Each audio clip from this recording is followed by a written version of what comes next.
Salut à tous, aujourd'hui revue matérielle, on va parler d'une box, la Vapor Flask classique. Alors je suis vraiment désolé, mais je dirais pas positif, mais pour moi il y a des gros points négatifs et on verra ça ensemble. Donc comme d'habitude, on va aller voir ce qu'il y a dans la boîte, ce qui est fourni avec. On va voir un petit peu ce que l'écran, on va faire un peu le tour de la box. Et après on va voir ce que j'en pense réellement. Allez, à tout de suite en gros plan. Donc nous voilà en plan large pour voir un petit peu la boîte. Donc on est sur une boîte noire carrée assez classique. Avec quelques petites inscriptions en anglais. Désolé, moi et l'anglais je vous ai déjà dit, ça fait deux. Donc c'est une double AQ. On va aller voir ça quand même, hein. On va démonter un petit peu. Donc la Vapor Flask qu'on met de côté. Et là on va aller voir en dessous ce qu'il y a un petit peu. Donc nous avons un câble USB pour pouvoir recharger la box. Hop, un classique, hein, tout ce qu'il y a de plus simple. Hop, je mets ça de côté. Nous avons un manuel et la belle surprise, il est en français. Ouais, justement, moi qui râle à chaque fois puisque tous les guides ne sont jamais en français, bah pour une fois, ils nous ont fait un manuel en français. Donc une petite carte pour voir si c'est bien un original. Et on va mettre tout ça sur le côté. Hop. Le tour de la boîte se fait assez simple. Par contre, une boîte simple, nette, propre et efficace. C'est ce que je demande. Je demande pas avoir une boîte de ouf, mais voir un truc sympa. Donc voilà la box, la Vapor Flask. Alors, elle a un design un petit peu particulier. Je vais pas du tout être objectif. Ce design me plaît pas, mais pas du tout. L'idée est bonne. La tête j'aime bien, mais c'est la prise en main que je suis, honnêtement, je suis pas fan. Non, je suis vraiment pas fan. Donc le 510 est sur ressort. On a des trous de dégazage. Au total, on a 8 trous de dégazage. Alors ça se voit pas trop, mais je vais essayer de le mettre un petit peu à la lumière. En fait, on a des écritures. Je sais pas si on arrivera à bien voir au niveau de la caméra. Et ça reste assez discret. Là, on la voit bien, enfin, on la voit à la caméra. Mais en fait, quand on regarde bien en vitesse, comme ça, on la voit pas du tout. Ça, c'est assez sympa. Alors, la prise en main, moi, j'aime pas.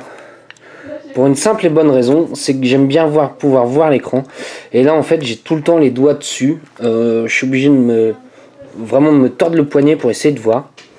Donc, pour l'allumer, on va appuyer 5 fois. 1, 2, 3, 4, 5. Donc là on vient d'allumer la box. Pour éteindre, on a appuyé 5 fois. Je vais la rallumer. Voilà, hop. Donc cette box là va de 150 watts à, on va aller voir un petit peu au minimum, à 1 watt. Je vois pas si c'est vraiment bien nécessaire. Alors il faut savoir qu'elle accepte les résistances à partir de 0,1 ohm jusqu'à 3,5 ohms.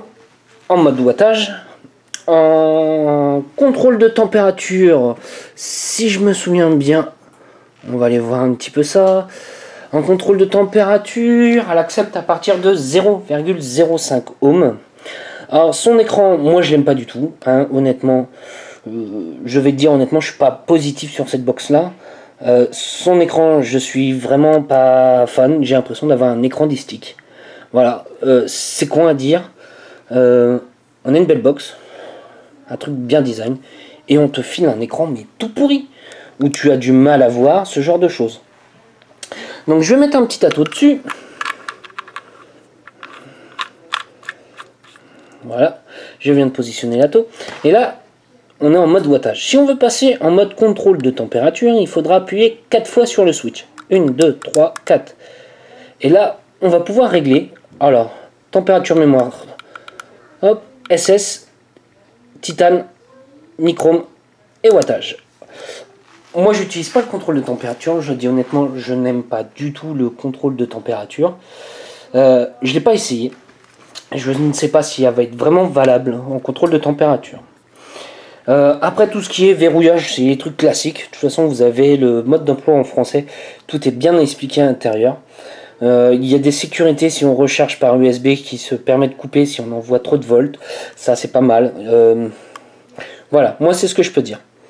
Allez, on coupe, on se voit en plan large parce que on va pas faire un tour de 10 secondes enfin, on va pas faire un tour d'une demi-heure sur une box. Allez, à tout de suite en plan large. Donc voilà en plan large.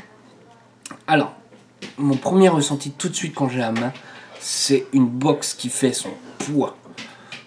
J'ai l'impression d'avoir un pavé dans la main. Pour moi, elle est beaucoup trop lourde. Donc, comme je disais, voilà, c'est ça le problème.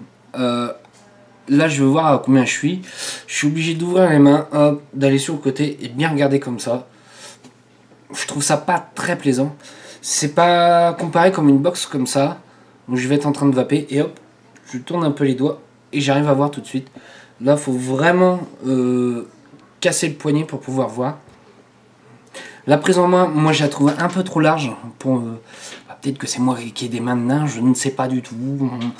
On verra. Voilà, moi je suis pas fan. Pour moi, elle est trop large. Au niveau du capot, j'ai oublié de montrer le petit capot. Les accus se mettent bien, s'enlèvent bien. Le capot est relativement bien aimanté. Il y a des avantages, des inconvénients sur cette box là. C'est con, j'aime bien son look, mais sa prise en main, je l'aime pas en fait. Au niveau du chipset, ça on voit tout de suite. Je n'ai pas remarqué de temps de latence au moment de vaper. Pas comme j'ai pu remarquer sur certaines box.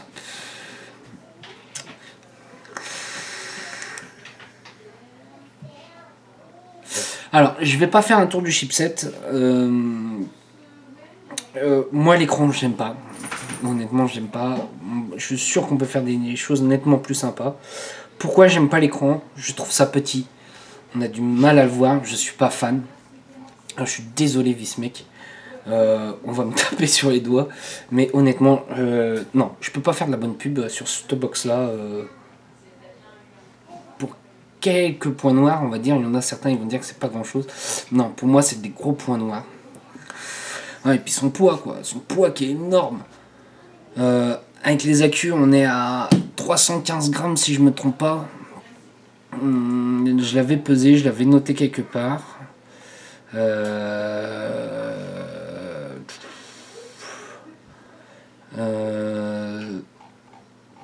l'ai noté où? Non. Ouais, si je me souviens bien, ma mémoire est bonne, elle est à 315 grammes avec les accus. Ça fait lourd pour une box, quoi, merde. Ça fait lourd.